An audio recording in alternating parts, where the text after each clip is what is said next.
Hello and नमस्ते everyone, म निलेश झा फेरि पनि आइसकेको छु मेरो युट्युब च्यानलमा एउटा नयाँ भिडियो लिएर। र यो भिडियो सिरिज टिएसएलसी अन्तर्गत हामीले इन्जिनियरिङ सर्वेइङ बारे पढ्नेछौँ।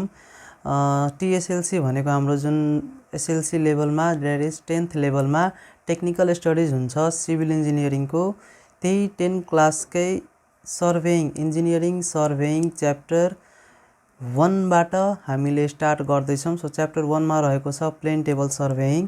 सो सबभन्दा पहिले त हामीले हेरौँ यस च्याप्टरका कन्टेन्टहरू के कस्ता छन्।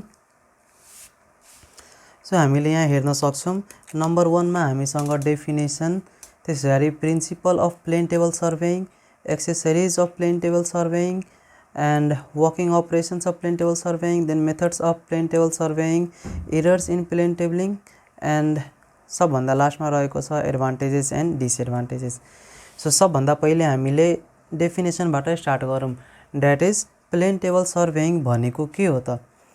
सो सबभन्दा पहिले यहाँ हेरौँ त, plane table surveying is a graphical method of survey in which the field observations and plotting works are done simultaneously.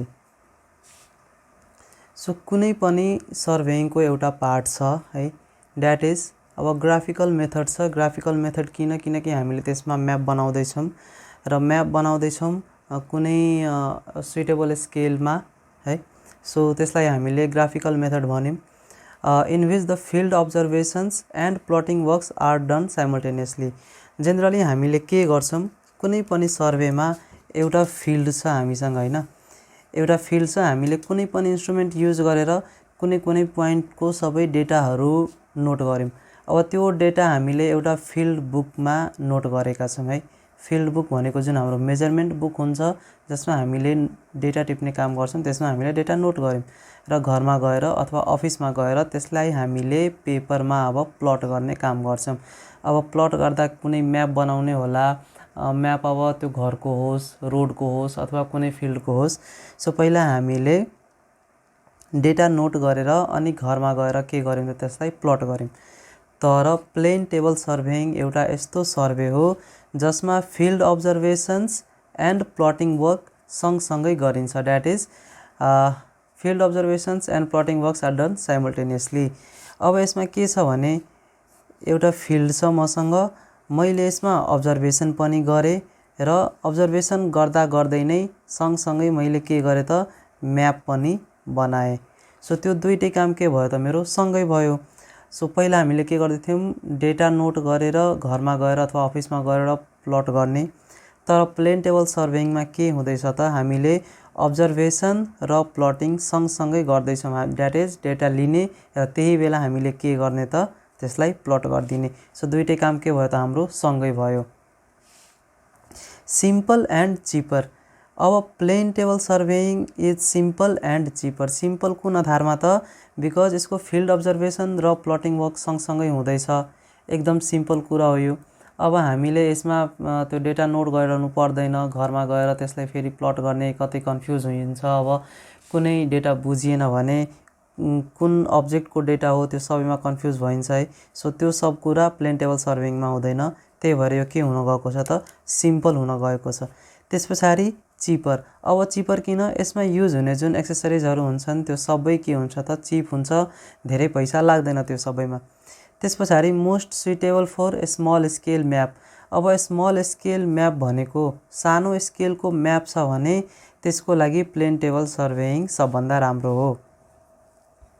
No possibility of omitting the necessary measurements. अब प्लेन टेबल सर्वेइङमा के हुँदैछ भने हामीले डेटा नोट गरेर त्यही फिल्डमै हामीले observation गऱ्यौँ र सँगसँगै हामीले के पनि गऱ्यौँ त प्लटिङ वर्क पनि गऱ्यौँ। सो त्यति बेला के हुन्छ त, अब घरमा गएर कुनै मेजरमेन्ट ला यो त लिनै बिर्से, अब यसलाई कसरी प्लट गर्नु। सो त्यो सबै कुरा यसमा छुट्ने सम्भावना धेरै कम हुन्छ। हामीले फिल्डमा जे जति कुरा देख्छौँ त्यही बेला अब्जर्भ गर्ने र त्यही बेला प्लट गरिदिने त्यसलाई। सो कुनै पनि मेजरमेन्ट छुट्ने काम जुन हुन्छ त्यो एकदमै कम हुन्छ क्या त्यसको चान्स। त्यसरी best suited if compass survey can not be carried out with success in industrial areas of the town. अब हामीलाई के थाहा छ, कम्पास सर्वेमा हामीले युज गर्ने जुन कम्पास थियो त्यो म्याग्नेटिक कम्पास थियो। अब म्याग्नेटिक कम्पासमा कुनै पनि म्याग्नेटिक सब्स्टान्स छ अथवा इलेक्ट्रिकल सब्स्टान्स छ भने, इलेक्ट्रोम्याग्नेटिक सब्स्टान्स छ भने त्यसले के गर्छ त म्याग्नेटिक निडललाई डिफ्लेक्ट गर्ने काम गर्छ। मानौ यो हाम्रो कम्पास छ, निडल हामीलाई यतातिर देखाउनु पर्ने नर्थ, तर यहाँ एउटा इलेक्ट्रिक पोल छ। इलेक्ट्रिक पोलले के गर्यो त यो कम्पासलाई आफूतिर तान्यो। सो हामीलाई देखाउनु पर्ने यता नर्थ, तर कम्पासले यतातिर देखाइदियो। सो यो त इरर आयो हाम्रो, हो कि होइन? अब यो इररले गर्दा सबै डेटामा इरर आउँछ। यो के को केसमा हो त? कम्पास सर्भेको केसमा हो। तर जुन ठाउँमा इन्डस्ट्रियल एरियाहरू छ अथवा जता मेटल वर्कहरू बढी हुँदैछ, जता इलेक्ट्रिकल पोल्सहरू धेरै छन्, जतातिर यो म्याग्नेटिक जुन निडल छ त्यसलाई इफेक्ट गर्ने कुनै पनि सब्स्टान्स छ भने, कुनै पनि मेटेरियल छ भने, उतातिर हामीले प्लेन टेबल सर्भेइङ एकदम मजाले युज गर्न सक्छौँ। बिकज प्लेन टेबल सर्वेमा त्यस्तो कुनै पनि म्याग्नेटिक सब्स्टान्स हुँदैन जसलाई इन्डस्ट्रियल एरियाजमा अथवा टाउनहरूमा मेटलहरूले इफेक्ट गर्छ। Can be used in newly growing area. अब कुनै पनि एरिया छ जुन नयाँ नयाँ ग्रोथ हुँदैछ, पपुलेसन बढ्दैछ बिस्तारै, सो त्यस्तो एरियामा हामीले प्लेन टेबल सर्भेइङको युज गर्न सक्छौँ। सो हामीले प्लेन टेबल सर्भेइङलाई, अब यसको डेफिनेसनलाई अथवा इन्ट्रोडक्सनलाई हामीले समरी गर्ने हो भने, यो प्लेन टेबल सर्वे के हो त? एउटा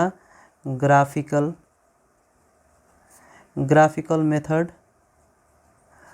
प्लस के छ त यसमा फिल्ड अब्जर्भेसन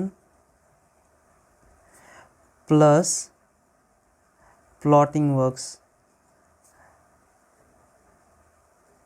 यो दुईटै के छ त मेरो साइमल्टेनियसली हुँदैछ। सो बुझ्नलाई हामीले के बुझ्न सक्छौँ त? प्लेन टेबल सर्वे एउटा ग्राफिकल मेथड अफ सर्वेइङ हो जुनमा field observations and plotting works सँगसँगै गरिन्छ। That is field observations and plotting works are done simultaneously.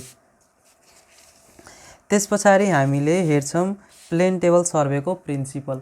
अब प्लेन टेबल सर्वेको प्रिन्सिपल भनेको के को आधारमा काम गर्छ त? यसले यहाँ हामीले पढ्न सक्छौँ, the principle of plane tabling is parallelism. यहाँ हेरौँ, अब यसको अर्थ के हो त? के भनेको छ? प्यारालेलिजम। हामीसँग कुनै पनि एउटा एरिया छ, मानौ यो एरिया छ हामीसँग, यो एरियामा यो एउटा बिल्डिङ छ हामीसँग है, र यो कुनै एउटा स्टेसन छ। यो स्टेसनमा मैले मेरो प्लेन टेबल फिक्स गरेँ। अब यो प्लेन टेबल फिक्स गरेपछि यो मानौ ठ्याक्कै तल, यसको ठ्याक्कै तल एउटा पोइन्ट छ मसँग पी, यो पोइन्ट छ ए, यो पोइन्ट छ बी। अब यो पीले, यो जुन पिएबी हामीले देखिरहेछौँ यो सबै ग्राउन्डको पोइन्टहरू है। यो पी पनि ग्राउन्डमै छ, ए पनि ग्राउन्डमा छ, बी पनि ग्राउन्डमा छ, र यहाँ छ मेरो सानो पी। द्याट इज यो जुन ग्राउन्डमा छ त्यो ठ्याक्कै माथि हामीले टेबलमा यहाँ सानो पी गरेका छौँ।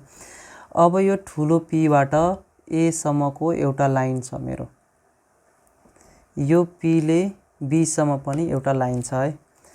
अब यो लाइनलाई हामीले के गर्नुपर्छ त? यहाँ प्लेन टेबलमा जुन ड्रइङ सिट हालिएको छ त्यसमा हामीले के गर्नु पर्यो त? यही लाइनसँग प्यारलल एउटा लाइन बनाउनु पर्यो। मानौ यो पोइन्ट स्मल पी छ र यो पोइन्ट स्मल ए छ भने यो पिएलाई कनेक्ट गर्ने जुन लाइन छ, that line should be parallel to the line connecting the point P and A on the ground. यो पिए जुन ग्राउन्डको लाइन छ, that line should be parallel to this PA, that is PA should be parallel to PA। र यतातिर जस्तै यो PB line छ, यसैलाई मैले के गर्छु त? अर्को लाइन बनाएर यहाँ स्मल b छ, so PB should be parallel to PB। यो p भनेको मेरो स्मल p छ, यो स्मल p मेरो प्लेन टेबल माथिको पोइन्ट हो। यो ठ्याक्कै तल यो जुन पी पोइन्ट छ ग्राउन्डमा, ठ्याक्कै त्यसलाई मैले सेन्टरिङ गरेर माथि सारेको छु। सो त्यो पोइन्ट पी मेरो प्लेन टेबलमा छ, स्मल ए पनि प्लेन टेबलमा छ, स्मल बी पनि प्लेन टेबलमै छ र यो क्यापिटल पी ए बी यो सबै के छ त ग्राउन्डको पोइन्ट छ। सो यो प्यारालेलिजम भनेको के हो त, ग्राउन्डमा जुनै कुनै पनि लाइन छ त्यो लाइनलाई मैले के गर्छु त प्लेन टेबलको पेपरमा ट्रान्सफर गर्छु र त्यसलाई के गर्छु त ग्राउन्डको लाइनसँग प्यारलल बनाउँछु।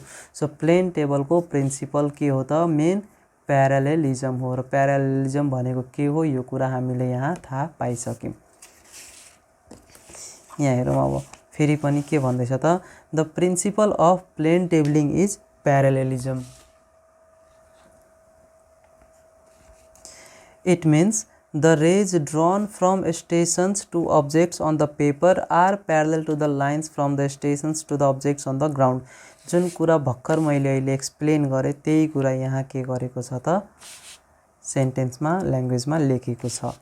The relative positions of the objects on the ground are represented by their plotted positions on the paper and lie on the respective rays। अब यो भनेको के हो भने, मानौ यही एउटा जुन एउटा फिल्ड छ यहाँ, अब यो फिल्डमा कुनै एउटा लाइन थियो, मानौ पी ए एउटा लाइन थियो, यो लाइनलाई मैले टेपले मेजर गरेको छु र यो मानौ 30 मिटर आएको छ। अब मैले के गरेँ त यहाँ एउटा प्लेन टेबल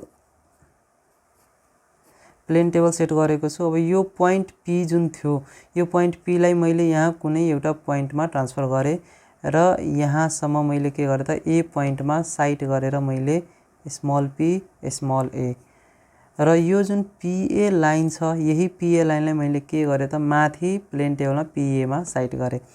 अब यो पी यसको पोजिसन हो र यो स्मल ए यो क्यापिटल ए को पोजिसन हो र यो जुन लाइन छ यही लाइनलाई मैले कुनै एउटा सुइटेबल स्केलमा प्लट गरेको छु।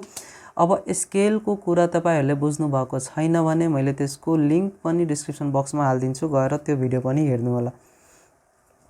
अब यो पीए ले जति डिस्टेन्स दिन्छ अब त्यसैलाई फेरि मैले एक्चुअल स्केलमा कन्भर्ट गरे भने यो पीए को डिस्टेन्स आउँछ हो। सो यो मैले पछि थाहा पाउन सक्छु र यो पीए को डिस्टेन्स हामीले कसरी मेजर गर्ने त मेजरिङ टेप युज गरेर मेजर गर्छौं है।